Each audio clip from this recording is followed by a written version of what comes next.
我只需要和我的龙虾小助理说一句话，它就立刻帮我打开 Windows 注册表编辑器，并且定位到我需要修改的注册表的项。我只需要又跟龙虾小助理说一句话，它就会自动帮我打开我的谷歌浏览器，并且直接打开我想访问的页面。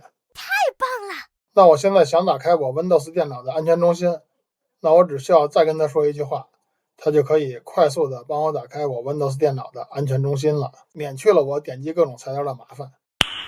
Nice。你知道这是怎么实现的吗？那这个视频我就跟大家来分享一下。大家好，我已经在 Windows 系统里安装好了 OpenCloud， 并且用它连接上了 Windows 环境中的 Ollama， 使用的是 Ollama 云端免费的大语言模型作为 OpenCloud 的大脑。安装完成之后，我就来实际体验一下。今天这个视频就跟大家分享安装好之后该如何使用 OpenCloud。我的频道主要分享 Windows 使用技巧，所以这期也会重点跟大家讲如何用 OpenCloud 在 Windows 上执行各类操作。我已经实际用了一段时间，整体体验下来还是挺好的，也确实很有意思。这个就是我在 Windows 上安装的 OpenCloud 的 Web UI 的管理端，通过浏览器来访问。我这个 OpenCloud 的网关也是安装在这个 Windows 上的。在我第一次使用小龙虾 Agent 去执行 Windows 命令之前，我需要把这个浏览器和这个网关进行一下配对。那这个主要是出于安全的考虑，只有配对之后，这个小龙虾 Agent 才能够去调用 Windows 系统自带的命令。我们先运行命令 OpenCloud Devices List， 运行这个命令，你看看它会显示出来有一个判定的区域。那这个判定的区域就代表有一个客户端需要跟这个网关进行配对。那我们怎么配对？我们运行一下下面这个命令 OpenCloud Devices Approve 两个横线 Latest。那这个命令就把最后一个请求配对的这个客户端或者这个设备给它配对好了。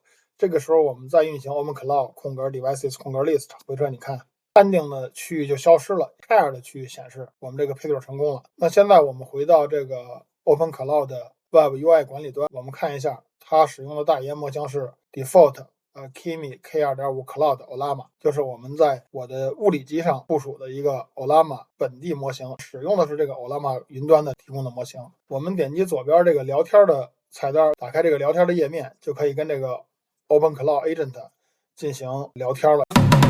那我跟他说第一句话是：你现在的身份是电脑专家旺财，我是你的老板，对话中请统一称呼我为老板。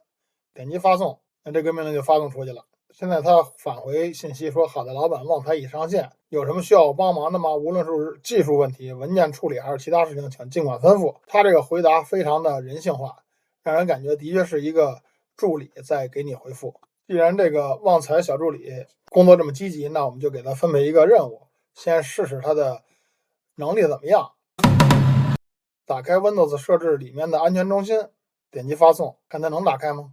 他说好的，弹出一个权限请求的窗口，我们点击 Allow， 它果然打开了 Windows 安全中心。这个任务执行的还是不错的。那么大家看，在这个聊天界面右上角有两个图标，一个是跟一个大脑似的，一个是跟一个小扳手似的。这个图标显示的是你这个 OpenCloud 助理它的思考的过程，会在这儿显示出来。那这个图标显示的是这个 OpenCloud 助理调用工具会有哪些，它也会显示出来。你看这里边信息有很多，这个就是调用工具的这个信息，点击这个图标就显示出来了。那这些信息对我们来讲其实有的时候是有用的，你可以了解一下这个助理的思考过程，以及他都调用哪些工具，如果出问题也方便你去调试，方便你去了解一下他调用这工具有什么问题。那如果你要先这个信息太多了，你就可以把这两个按钮全都关闭掉，那这样它只是显示最终给你呈现的信息。那我们现在再给他发布一条命令，你帮我打开本地注册表，并且定位到这个注册表的项。我们点击发送，看看它能执行吗？要求权限，给它权限，怎么没有结果？可能刚才我这个系统重启了一下，我们再粘贴这个命令，让它运行一下，啥情况？哦，又要求权限了，点击 Allow， 命令执行出错，不支持按的连接服务。好，再点击 Allow， 它又试了另一种方法。好，现在这个注册表编辑器的确已经打开了，而且它的确定位到了这一项，没有问题。我们再看看这个浏览器里它说什么，说老板注册表编辑器已经为您打开了，并且应该会自动定位到这一项了。那我们再给他一个任务，打开 Google 浏览器，并且访问 opencloud.ai 发送，又请求权限 allow， 打开 Google 浏览器，的确打开了 opencloud.ai， 很好，这3个任务他完成的都很棒。如果你也想让 AI 帮你实现某个 Windows 操作，欢迎在评论区里告诉我。最后别忘了一键3连，关注我。感谢您的观看，我们下一个视频再见。